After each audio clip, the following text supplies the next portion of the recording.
Hey, Damien Blank here with Pop Machete, and I have Kevin from Tame Impala. How's it going? Good, thanks. And you've just been playing, and how's the crowd at the big day out? Really nice. I think we always remember New Zealand crowds as being really friendly. You know, you don't feel the stage weirdness that you sometimes feel with people. New Zealand is always very warm. Now, you've had a pretty busy summer. You've been nominated for a Grammy, Best Alt Album last month. What was it like from a couple of years ago, just being kind of a bedroom producer, now getting signed with labels and now being nominated for a Grammy? We'd been told that our song had been getting played on US radio, yeah, and that sometimes leads to a Grammy.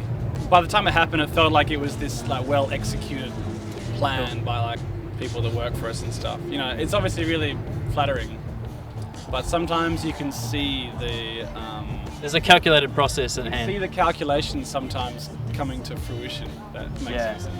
Music has been something, it's really clear that you're very passionate about, and I hear that you were studying astronomy and kind of moved on from that because you moved away from music and then came back to music. Why are you so passionate about it, and why is it so important to you? Oh, I never moved away from music. I mean, I was doing it all the time. I think my whole university attempt was just a slow realization that doing anything other than music was kind of a waste of time anyway. You know, yeah. I just slowly dropped off until thankfully the record label Picked it up. Picked me up before I hit rock bottom. Do you have a theme in mind when you're writing music, or do you just kind of layer it and let the journey take you there? What's the process for you? Yeah, I think it's kind of like a 1-2 between the music taking you somewhere and you taking the music somewhere. Collaboration between what is happening and what you're making happen. A lot of the genre descriptions of what you guys are writing is it's got that stoner rock and psych rock kind of feel to it. Is kind of Altered States live and in the creation of music something that you guys kind of work with, or are you guys consummate professionals? Or I like to think that if you need it, or if it makes it better for you, then definitely. You know, I'm not going to deny it that sometimes I get stoned in the studio.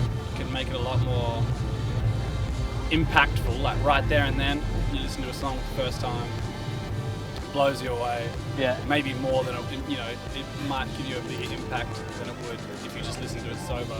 But you got to wake up the next morning, the song still going to exist. I remember being at the airport once. It was airport music, but I was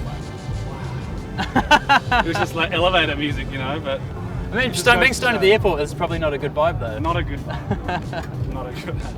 And have you ever thought of doing kind of film scores or anything like that, outside of just the CDs, albums, and live stuff? Do you want to take music into other domains as well? Oh, definitely. That's the dream. Yeah. To be able to make music that exists outside of the world of just putting on an album. Yeah. Putting on an album is an amazing experience in itself. But if it's something that's made for associating with some sort of other world, visuals or some sort of thing that's going on, then it's even more magical.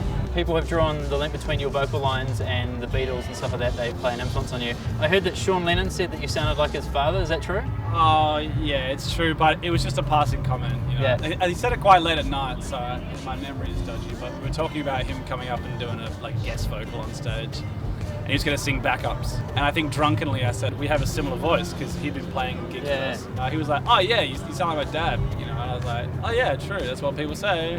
Yeah. Hey, thank you so much for spending time with us, Kevin. All the best for your video tour and all the best for the future. Can't wait to hear what you guys are doing. Awesome. Thank you very much. Thanks, Dave. Thanks, Kevin.